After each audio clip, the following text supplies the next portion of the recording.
इस्लाम का इब्तदाई दौर है। अल्लाह अकबर। एक मुस्लिम लड़की मदीना शरीफ के बाजार में यहूदियों के बाजार में चली गई। उसे कुछ सोना खरीदना था। जब सोना खरीदने के लिए जब एक गैर मुस्लिम यहूदी की दुकान पे गई, उससे कुछ सोना तलब किया देखने के लिए। उसने सोना दिखाया। जैसी उस बच्ची ने अपना हाथ नकाब से बाहर निकाला, उस यहूदी की निगाह बच्ची के हाथों पे पड़ी। रंग देख करके फरेफ्ता हो गया। कहने लगा कि जितना चाहे सोना ले ले, जितना चाहे जेवर ले ले, लेकिन मेरे दिल का जो अरमान है वो पूरा कर दे। इतना सुना ना, अल्लाह अकबर। वो आज की बेटी नहीं थी, वो मुस्तफा के दौर की बेटी थी। उसने जितना सोना आगे रखा था उठा के उसके मुंह पे फेंक के मारा। कहने लगी तू समझ नहीं पाया है, जो मुस्तफा के हाथ पे बिक चुके हैं वो कभी सोने पे नहीं बिका करते हैं। जो हुजूर के हाथ पे बिक गए हैं उनको सोने से नहीं खरीदा जा सकता। ये कह के जब बेटी चली है, अल्लाह अकबर। आज बेटियां टके टके के सोने की खातिर बाप की इज्जत बेच दिया करती हैं। हया कहां चली जाती है, बाप को रुसवा कर देती है। गैरत कहां डूब के मर जाया करती है। देख उस बेटी के किरदार को देख। उसने किलो भर सोने से ज्यादा नहीं, पूरी दुकान नाम कर दी थी। कहा जितना चाहे सोना ले जा, मगर दिल को ठंडा कर दे। उसने कहा था जिन्हें हुजूर खरीद चुके हैं अब उनका कोई खरीदार नहीं हो सकता है। ये कह के दुकान से बाहर निकली। जैसी बाहर निकली है, यहूदी आगे बढ़ा, हाथ पकड़ा, झटका देकर दुकान में खींचना चाहा। आखिर बेटी थी, क्या कर पाती। औरत साथ थी, ताकत उतनी न थी, लेकिन सीने से आवाज निकली, एक सदा थी। है कोई इस बाजार में कोई गैरतदार मुसलमान जो अपनी बहन की आबरू बचा सके? और बहन की आबरू को लूटने वालों, किसी की बेटी को घर से अगवा करके ले जाकर के शान की जिंदगी गुजारने वालों, तुम्हें तो डूब के मर जाना चाहिए। तुमने दूसरे के बाप को शर्म से झुकाया है, उसके सर को तुमने गैरत की वजह से नीचा कर दिया है। तुम्हें क्या लगता है हौज़े कौसर का जाम मिलेगा अगर तुम किसी बेटी के बाप को रुसवा करोगे? तो याद रखना, फातिमा के बाबा की शफाअत तुम्हें नसीब नहीं हो सकती। नारे तकबीर, नारे रिसालत। हाँ, जो लेके जा रहे हैं सुभान अल्लाह, सुभान अल्लाह वाले हैं, जिनके साथ बेटियां जा रही हैं उनके भी तो सरों पे टोपियां हैं, वो भी तो गोश्त खाने वाले हैं। अगर ये जुल्म गैरों ने किया होता तो शायद इतनी तकलीफ ना होती, मगर ये जुल्म हमारे अपनों ने किया, हमारे अपनों ने किया। वरना ये कौम तो वो कौम थी, खुदा की कसम, जो दूसरों की बेटियों की इज्जतों की हिफाजत किया करती थी। मैं वो चिराग था जो आंधियों में जलता रहा, मेरे ही घर की हवा ने बुझा दिया है मुझे। हाँ, मेरे ही घर की हवा ने बुझा दिया है मुझे। उसने कहा है कोई हुजूर का कलमा पढ़ने वाला जो बहन की इज्जत बचाए। अल्लाह अकबर। आज इज्जतें लुटती रहती है, कानों कान सबको खबर होती है किसकी बेटी कहाँ जा रही है, और महफिलों में बैठ करके तुम ठट्टे उड़ाया करते हो। खुदारा कल तेरी बेटी जब घर छोड़ के जाएगी तब तुझे पता चलेगा बाप की जिल्लत का दर्द क्या होता है। हाँ, तब पता चलेगा बाप की जिल्लत का दर्द और रुसवाई का एहसास कितना बड़ा बोझ होता है एक बाप के लिए। उसने एक आवाज दी, है कोई हुजूर का कलमा पढ़ने वाला जो इस बहन की आबरू बचाए? तो सुन, ये बाजार यहूदियों का, बस्ती पूरा मोहल्ला दुश्मनों का था। एक कलमा पढ़ने वाला सब्जी खरीद रहा था, उसने थैला वहीं छोड़ा, तलवार संभाली, उधर चला जिधर से आवाज आई थी। अल्लाह अकबर। ये थे ईमान वाले, ये थे ईमान वाले। आज बुज़दिल क्यों पैदा हो रहे हैं? उसकी वजह सिर्फ ये है कि नजरें महफूज नहीं है। हाँ, सिर्फ इसलिए कि नजरें महफूज नहीं है। उसने तलवार संभाली, उधर गया जिधर से आवाज आ रही थी। जब उस तरफ गया तो क्या देखा, यहूदी ने बच्ची का हाथ पकड़ा हुआ है। इसने जाकर तलवार के दस्ते से यहूदी के हाथ पे जो वार किया तो दर्द से उसने हाथ छोड़ा। उसने बेटी का हाथ पकड़ा, कमर के पीछे कर लिया। उसने कहा तुम्हें क्या लगता है इतनी आसानी से मोहम्मद के शहर में उन्हीं के कलमा पढ़ने वाली की तुम इज्जत लूट सकते हो? उसने कहा जब तक ये भाई मौजूद है कोई मेरी बहन की तरफ आंख भी उठा के नहीं देख सकता है। मैं पूछना चाहता हूं कौन सा रिश्ता था इस भाई का? क्या इसके खानदान की बेटी थी? क्या इसके बाप दादा से रिश्ता था? नहीं, ये रहने वाली कहां की, वो रहने वाला कहां था? लेकिन बात मुस्तफा के नाम की आ गई थी, बात बेटी की आबरू की आ गई थी। सारे रिश्ते नाते एक तरफ, बेटी की इज्जत का रिश्ता एक तरफ था। उसने बेटी को पीछे किया। उसने कहा जब तक कि भाई मौजूद है किसी में हिम्मत रही है जो इसकी आबरू की तरफ निगाह उठा के देख सके। अल्लाह अकबर। फिर क्या था? हजारों, जब एक तनहा मुसलमान ने सैकड़ों के मुकाबले में तलवार निकाली है। यहूदियों में शोर मच गया कि एक कलमा पढ़ने वाला हमारे बाजार में हमें धमका रहा है, जल्दी करो सर उड़ा के इसका नेज़े पे उछाल दिया जाए, इसके सर की फुटबॉल बना दो। लेकिन जानते न थे फानूस बन के जिसकी हिफाजत हवा करे वो शम्मा क्या बुझे जिसे रोशन खुदा करे। अल्लाह अकबर। आई यहूदी, सैकड़ों तलवारें निकल आई। इधर तनहा मर्दे मुजाहिद है, हाथ में तलवार निकाली। एक यहूदी आगे बढ़ा, बच्ची की तरफ हाथ बढ़ाना चाहता था, कलमा पढ़ने वाले ने तलवार निकाली, ऐसा वार किया पलक झपकते ही सर कहीं था धड़ कहीं था। जब उसका सर कटा तो एक बार की सैकड़ों तलवारें चली। अब इस एक अकेले मर्दे मुजाहिद पर सैकड़ों तलवारों के वार होते रहे। ये झगड़ा शुरू हुआ था तकरीबन आज के दौर से 10 बजे का वक्त होता, यानी दिन का एक हिस्सा गुजरने वाला था। उस वक्त से जंग शुरू हुई है। तलवार चलते चलते सूरज इस मकाम पे पहुंचा कि ढलने लगा। जब सूरज ढलने लगा, सुबह से शाम हो गई।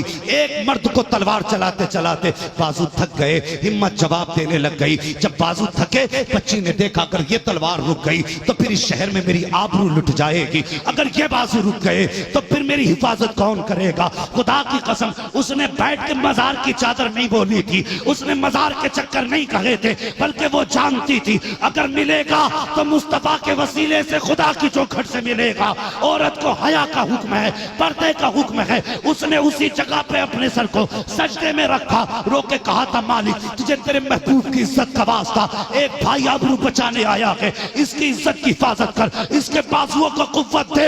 ए मेरे मौला, अगर इस शहर में मेरी आबरू लुट गई तो दुनिया कयामत तक मुस्तफा के मदीने को ताना देगी। रोते रोते इतना जुमला कहा है उसने कहा मेरे मालिक हमारे हाल की खबर हमारे मुस्तफा तक पहुंचा दे। रोके इसने इतनी बात कही थी, खुदा की कसम अल्लाह को सुन लेंगे, फरियाद को पहुंचेंगे। इतना भी तो हो कोई जो आ करे दिल से। इसने रोके कहा था या अल्लाह हमारे हाल की खबर हमारे मुस्तफा को पहुंचा दे। अभी इतनी बात कही थी कि कमर के पीछे से नारे तकबीर की सदा आई है। बच्ची ने सर उठा के देखा तो क्या देखती है, पीछे पीछे अली आ रहे हैं, आगे आगे तेरे मेरे नबी आ रहे हैं। नारे तकबीर, नारे तकबीर, नारे रिसालत, शहीदाए रसूल कॉन्फ्रेंस, शहीदाए रसूल कॉन्फ्रेंस, खानदान अहले बैत, खानदान अहले बैत, नारे हैदरी, नारे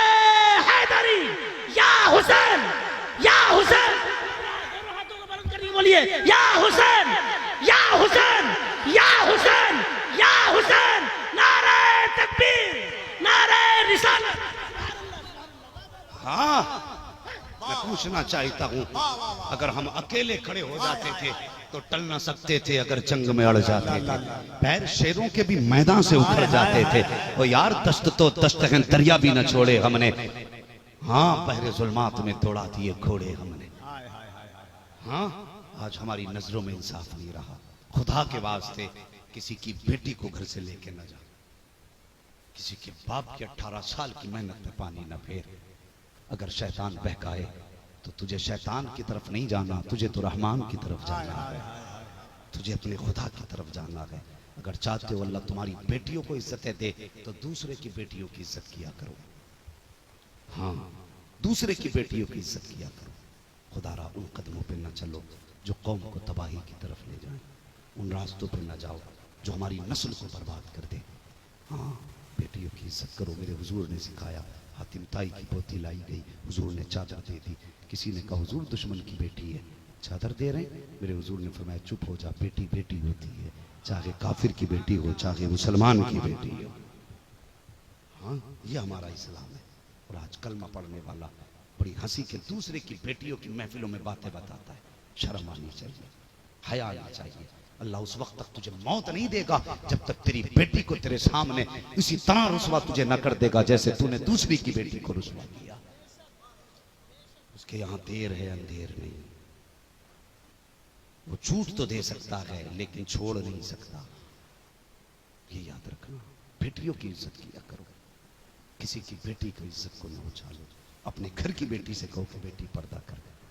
बाप क्या नहीं करता बेटी के लिए, क्या नहीं करता हो। कभी बेटियों बाप को समझना है तो कभी घर से निकलना हो तो कभी बाजार में मंडी में जाके देखो, जिनके बाल सफेद हैं गर्दन झुका के हाथ में थैला लेके खड़े होते हैं, उनसे पूछो कौन सी मजबूरी ने ला के बाजार में खड़ा किया है।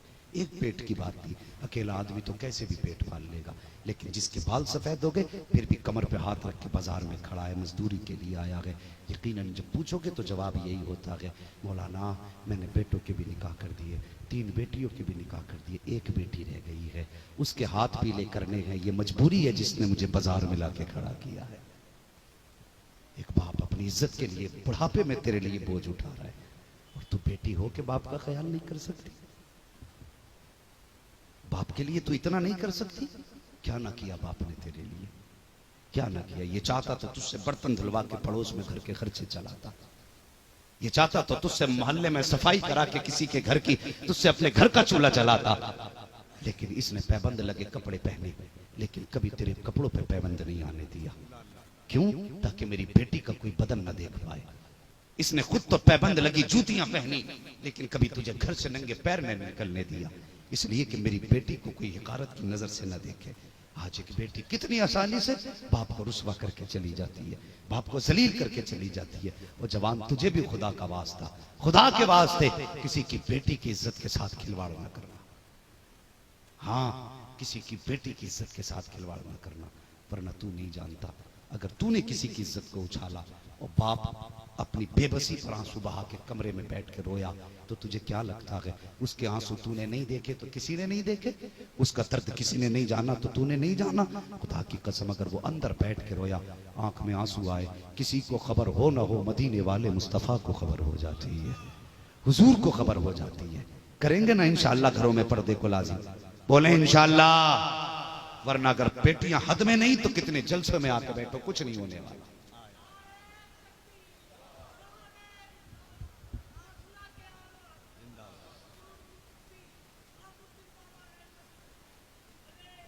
जिंदाबाद।